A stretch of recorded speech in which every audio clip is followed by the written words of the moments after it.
Everyone, आज के इस वीडियो में हम बात करने वाले हैं बेकिंग सोडा और बेकिंग पाउडर के बारे में। बेकिंग सोडा और बेकिंग पाउडर दोनों ही एक जैसे दिखते हैं, वाइट इन कलर, टेक्सचर भी लगभग सेम होता है और दोनों ही बेकिंग में यूज़ होते हैं, कुकिंग में यूज़ होते हैं। तो इनका डिफरेंस क्या है, आप कैसे पता लगाएंगे कि बेकिंग सोडा हमें कब डालना है, क्या उपयोग है, और बेकिंग पाउडर हमें कब डालना है और इसका क्या उपयोग है।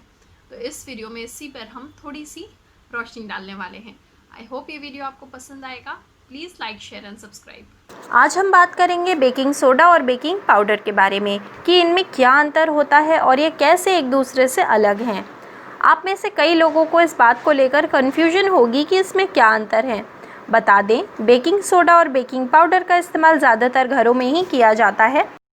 हम सभी को लगता है कि ये दोनों एक ही चीज़ है, लेकिन ऐसा बिल्कुल भी नहीं है। सबसे पहले आपको बता देते हैं कि बेकिंग पाउडर बेकिंग सोडा से ही बनता है, लेकिन इन दोनों के इस्तेमाल करने का तरीका बहुत ही अलग होता है।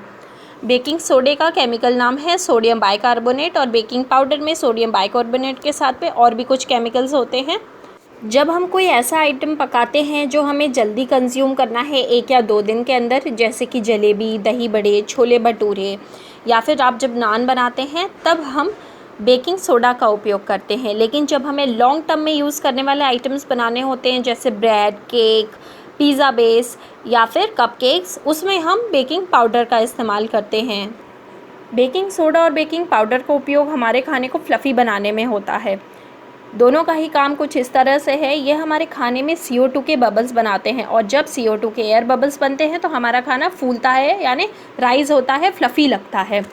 बेकिंग सोडा को अगर आप किसी चीज़ में मिलाते हैं, जैसे अगर आप भटूरे बना रहे हैं, तो मैदे में जब आप बेकिंग सोडा मिलाते हैं और आटा गूँथते हैं, तो आपको उसे सेट होने के लिए कम ही देर रखना पड़ता है। वहीं पे अगर आप पिज़्ज़ा बेस बना रहे हैं और उसमें बेकिंग पाउडर का इस्तेमाल कर रहे हैं, तो आपको उसे सेट होने के लिए काफ़ी देर तक रखना पड़ता है।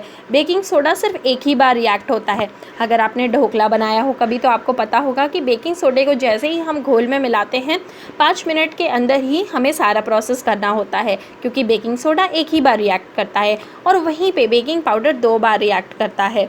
जब हम इसे किसी चीज़ में मिक्स करते हैं और इसके बाद जब हम खाने को गर्म करने के लिए रखते हैं। बेकिंग सोडा को एक्टिवेट होने के लिए खट्टी चीज़ों की ज़रूरत होती है, जैसे नींबू का रस। दही डालते ही एक्टिव हो जाता है, बहुत ही फास्ट रिएक्ट करता है। इसीलिए आपको बेकिंग सोडा के साथ सारी जो प्रोसेस है वो फटाफट करनी होती है। वहीं पे बेकिंग पाउडर को एक्टिवेट होने के लिए खट्टे सामान की ज़रूरत नहीं होती है।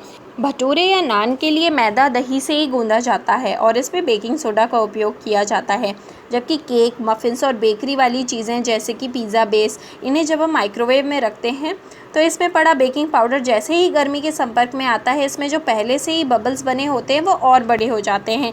इसलिए आपकी डिश ज़्यादा स्पॉन्जी और फूली बनती है। बेकिंग सोडा की जगह पे आप बेकिंग पाउडर का इस्तेमाल कर सकते हैं, लेकिन बेकिंग पाउडर की जगह पे आप बेकिंग सोडा का इस्तेमाल नहीं कर सकते हैं।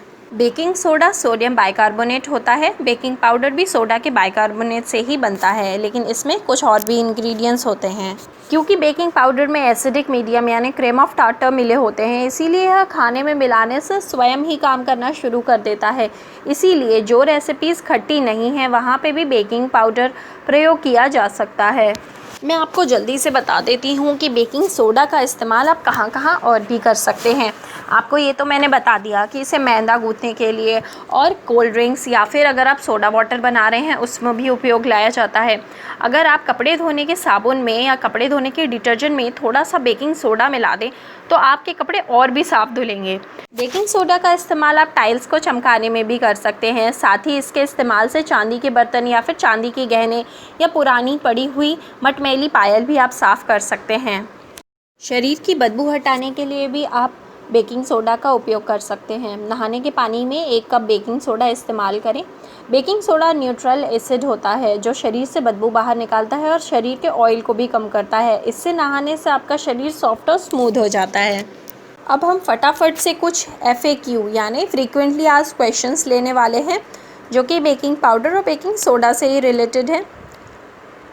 आप लोगों में से बहुत लोगों का केक नहीं फूलता होगा। आप लोग सोचते होंगे कि मैं अगर अधिक बेकिंग पाउडर या बेकिंग सोडा का उपयोग कर लूँ तो ये ठीक हो जाएगा। बहुत ज़्यादा बेकिंग पाउडर या फिर सोडा डालने से रेसिपीज़ में खारापन आ सकता है। किसी भी चीज़ की अधिकता इसके मिश्रण को ख़राब कर सकती है, जिसकी वजह से आपका जो मिश्रण है वो जल्दी ही फूलेगा, बड़े एयर बबल्स बनाएगा। आप इसकी वजह से आपका केक या फिर अन्य रेसिपीज़ में छेद करके वो एयर बबल्स बाहर निकल जाएंगे और इसके बाद आपका केक या फिर कोई और रेसिपी पिचक जाएगी। इसीलिए कोई भी चीज़ सिर्फ मात्रा में ही डालें तो ज़्यादा बेहतर है। आपका केक पहले तो फूलता है लेकिन बाद में एकदम पिचक जाता है, या तो आपने बेकिंग पाउडर या बेकिंग सोडा को आटे या मैदे में अच्छी तरीके से नहीं मिलाया होगा, जिससे कि इसके कुछ जगह पर अधिक मात्रा होने के कारण वहाँ पर बड़े एयर बबल बन रहे हैं और बाहर निकल रहे हैं, या फिर आपने आवश्यकता से अधिक मात्रा में बेकिंग पाउडर या सोडे का उपयोग किया है। बेकिंग पाउडर और बेकिंग सोडा को सही मात्रा में मिलाने के बाद भी अगर आपका केक नहीं फूलता है तो फिर आपकी रेसिपी स्पॉन्जी नहीं बनेंगी।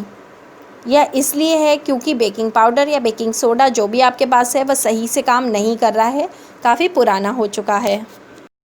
ये एक लास्ट क्वेश्चन है, बेकिंग पाउडर या बेकिंग सोडा काम कर रहा है या नहीं, ये कैसे पता करेंगे? हाँ, बहुत इंटरेस्टिंग क्वेश्चन है और बहुत ही कॉमनली आस्क्ड क्वेश्चन है। बेकिंग पाउडर की उम्र सिर्फ 6 महीने से लेकर 1 साल की होती है। हमेशा आप बेकिंग पाउडर ख़रीदते समय उसका लेबल ज़रूर पढ़ लें, जबकि बेकिंग सोडा सामान्यतः कभी ख़राब नहीं होता है। आपको बेकिंग पाउडर हमेशा अच्छी पैकेजिंग में मिल जाएगा, जबकि खुला सोडा भी हमें मिलता है। मैं आपको इसे टेस्ट करने का बहुत ही आसान सा एक झटपट तरीका बताती हूँ। आधा चम्मच बेकिंग सोडे में 3 चम्मच सिरका यानी विनेगर डालना है। यदि इसमें तुरंत बबल निकलते हैं तो इसका अर्थ है बेकिंग पाउडर ठीक काम कर रहा है। आधा कप गर्म पानी में 1 चाय चम्मच बराबर बेकिंग पाउडर डालने से भी अगर इसमें झाग बनने लगते हैं तो इसकी अवस्था एकदम सही है। Guys, that's it for today. मुझे आशा है कि ये वीडियो आपको अच्छा लगेगा। Please subscribe to my channel mom and Mickey. Instagram पर भी आप मुझे फॉलो कर सकते हैं। आईडी मैंने डिस्क्रिप्शन बॉक्स में दी हुई है, इनफैक्ट लिंक ही दिया हुआ है इंस्टाग्राम का, और यहाँ पे स्क्रीन पे भी मेरा यूज़र नेम मेंशन किया है। प्लीज़ इंस्टाग्राम पर भी जाके मुझे फॉलो करिएगा। Take care and stay safe.